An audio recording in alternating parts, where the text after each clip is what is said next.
नमस्कार दोस्तों यदि आप भी भारत और ऑस्ट्रेलिया के बीच खेली जा रही 5 मैचों की टेस्ट सीरीज के दूसरे टेस्ट मुकाबले के चौथे दिन का खेल देखकर खुश हुए हैं तो हमारी इस वीडियो को एक लाइक जरूर कीजिएगा।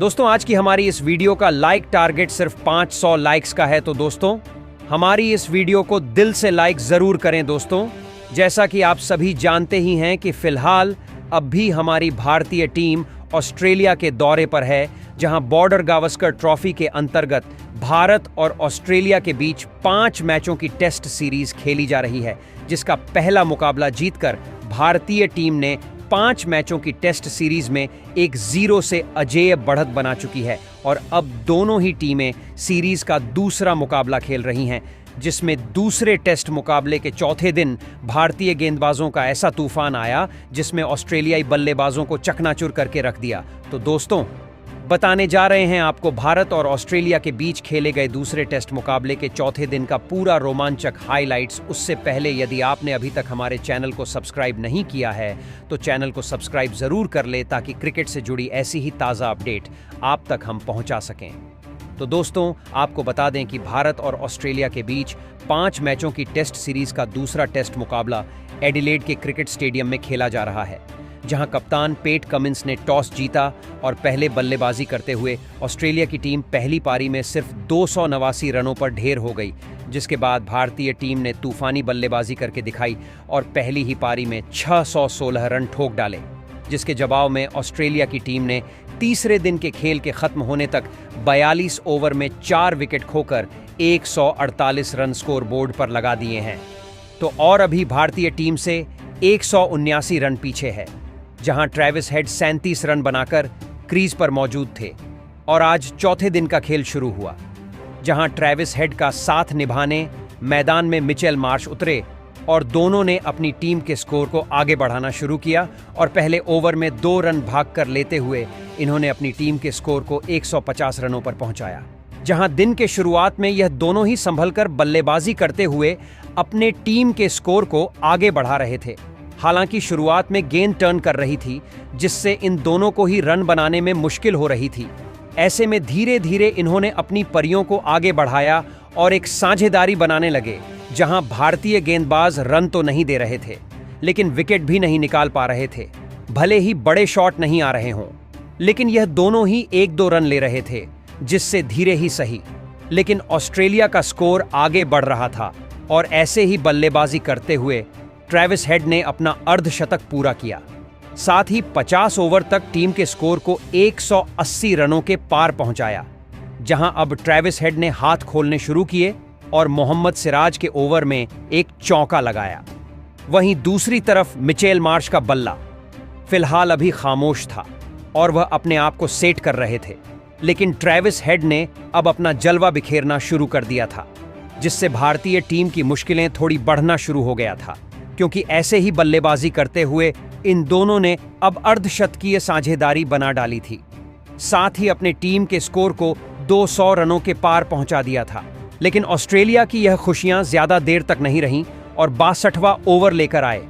जसप्रीत बुमराह ने तूफानी बल्लेबाजी कर रहे ट्रेविस हेड को अपने जाल में फंसाया और केएल राहुल के हाथों कैच आउट करवाकर पेवेलियन की राह पकड़ाई, जहां ट्रेविस हेड 77 रन बनाकर आउट हुए, जिसके बाद मिचेल मार्श का साथ निभाने एलेक्स कैरी मैदान में उतरे। अब भारतीय टीम को बहुत बड़ी सफलता मिल चुकी थी। ऐसे में भारतीय गेंदबाज ऑस्ट्रेलिया पर दबाव बनाना चाहते थे, जहां ऑस्ट्रेलिया को एक साझेदारी की जरूरत थी। दूसरी तरफ मिचेल मार्श सेट हो चुके थे और अब उन्होंने अपने हाथ खोलने शुरू कर दिए थे, जहां आकाशदीप के ओवर में उनके बल्ले से 2 चौके निकले और उन्होंने इस मुकाबले में अपना अर्धशतक पूरा किया। वहीं दूसरी तरफ एलेक्स कैरी भी उनका बेहतरीन साथ निभा रहे थे और 1-2 रन लेकर साझेदारी बनाते हुए भारतीय टीम के स्कोर को आगे बढ़ा रहे थे। लेकिन इसी दौरान दूसरे छोर पर खतरनाक बल्लेबाजी कर रहे और भारतीय टीम के लिए सबसे बड़ा खतरा बन चुके मिचेल मार्श को रविचंद्रन अश्विन ने क्लीन बोल्ड कर पेवेलियन का रास्ता दिखाया। मिचेल मार्श इस मुकाबले में 103 गेंद में 61 रनों की पारी खेलकर आउट हो गए।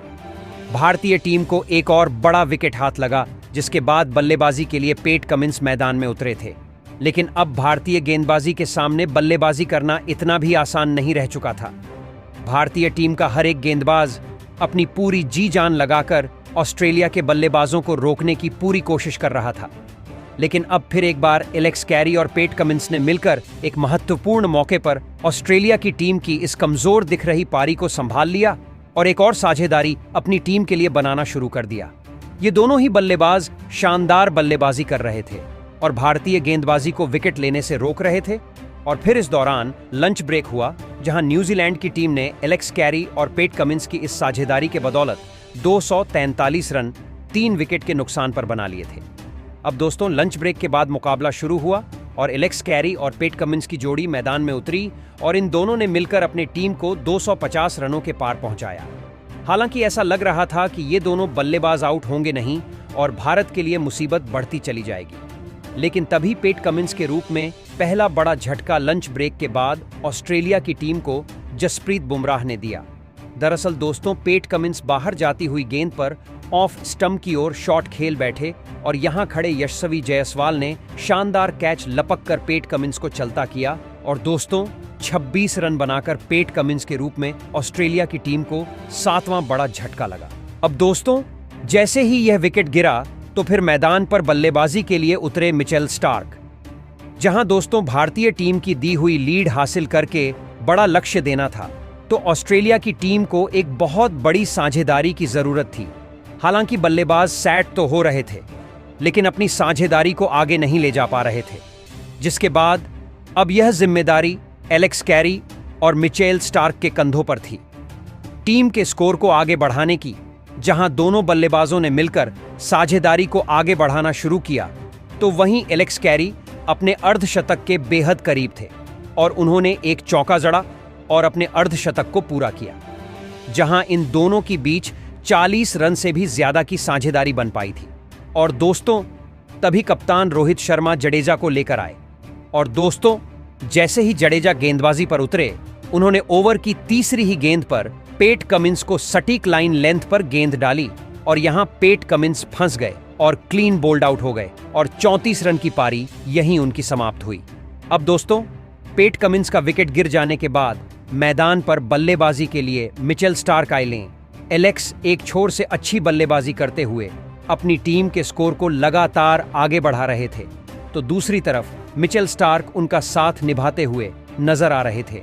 इसी दौरान टी ब्रेक हुआ, जहां न्यूजीलैंड की टीम ने अब तक 272 रन स्कोर बोर्ड पर लगा दिए थे और एलेक्स कैरी नाबाद 57 रन, तो वहीं मिचेल स्टार्क 13 रन बनाकर जमे हुए थे। ऐसे में टी ब्रेक के बाद मुकाबले की शुरुआत हुई। हालांकि भारतीय टीम की स्पिन गेंदबाजी बेहतरीन कमाल कर रही थी।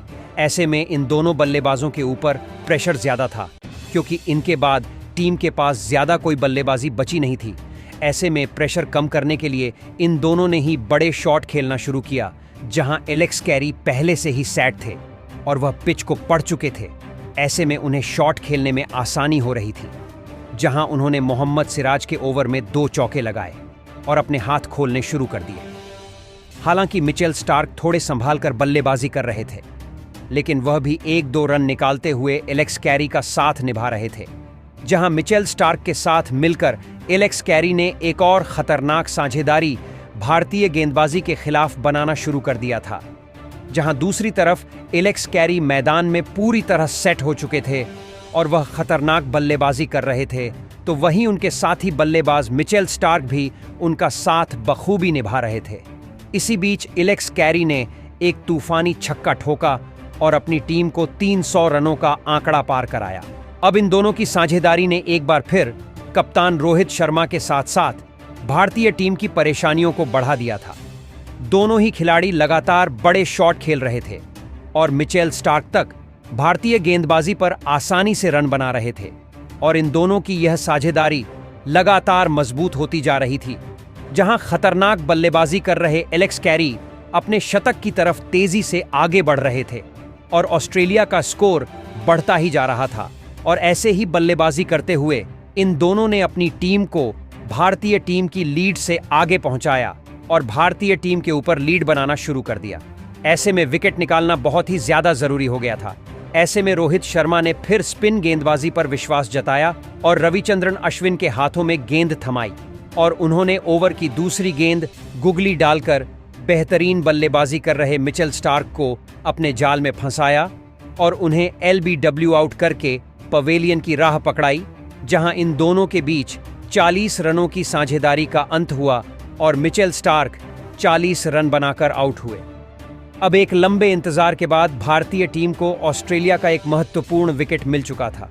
साथ ऑस्ट्रेलिया ने भारतीय टीम के ऊपर अभी सिर्फ 20 रनों की ही लीड हासिल की थी, जिसके बाद अब बल्लेबाजी के लिए नाथन लियोन मैदान में उतरे थे और इन्होंने एलेक्स कैरी के साथ मिलकर साझेदारी बनाना शुरू किया और धीरे धीरे बल्लेबाजी करते हुए अपनी टीम की लीड को 50 रनों के पार पहुंचाया। तो वहीं दूसरे छोर पर एलेक्स कैरी का बल्ला रुकने का नाम नहीं ले रहा था और वह भारतीय गेंदबाजों पर जमकर प्रहार कर रहे थे। ऐसे ही बल्लेबाजी करते हुए उन्होंने अपने शतक को पूरा किया, लेकिन शतक लगाने के बाद वह ज्यादा देर तक टिके नहीं रह पाए और गेंदबाजी करने आए। रविंद्र जडेजा ने इन्हें ऋषभ पंत के हाथों कैच आउट करवाकर पैवेलियन का रास्ता दिखाया और ऑस्ट्रेलिया को यहां 9वां झटका लगा, जहां एलेक्स कैरी 105 रन बनाकर आउट हुए, जिसके बाद ऑस्ट्रेलिया का सिर्फ एक ही विकेट बचा हुआ था और आखिरी विकेट के रूप में जोश हेजलवुड मैदान में उतरे, जहां इन दोनों के ऊपर जिम्मेदारी थी कि संभलकर बल्लेबाजी करें और साझेदारी बनाते हुए टीम की लीड को आगे बढ़ाएं और यह दोनों ही संभलकर खेले और चौथे दिन के खेल की समाप्ति तक अपनी टीम को और कोई झटका नहीं लगने दिया, जहां ऑस्ट्रेलियाई टीम ने 398 रन स्कोर बोर्ड पर लगा दिए थे, जहां ऑस्ट्रेलिया की टीम की लीड 71 रनों की हो चुकी थी, जहां नाथन लियोन 39 रन तो वहीं जोश हेजलवुड 17 रन बनाकर क्रीज पर जमे हुए थे। अब देखना होगा कि आखिरी दिन यह जोड़ी कितने रन जोड़ पाती है और भारतीय टीम को जीत के लिए कितना लक्ष्य मिलता है। तो दोस्तों, आपको क्या लगता है भारतीय टीम को 5वें दिन ऑस्ट्रेलिया से जीतने के लिए कितने रनों का लक्ष्य मिलेगा और आप आज भारतीय गेंदबाजों के प्रदर्शन को 10 में से कितने अंक देना चाहेंगे? कमेंट बॉक्स में हमें अपनी राय जरूर बताएं। नए हैं तो चैनल को सब्सक्राइब जरूर करें, वीडियो को लाइक और शेयर करना बिल्कुल नहीं भूलें। धन्यवाद।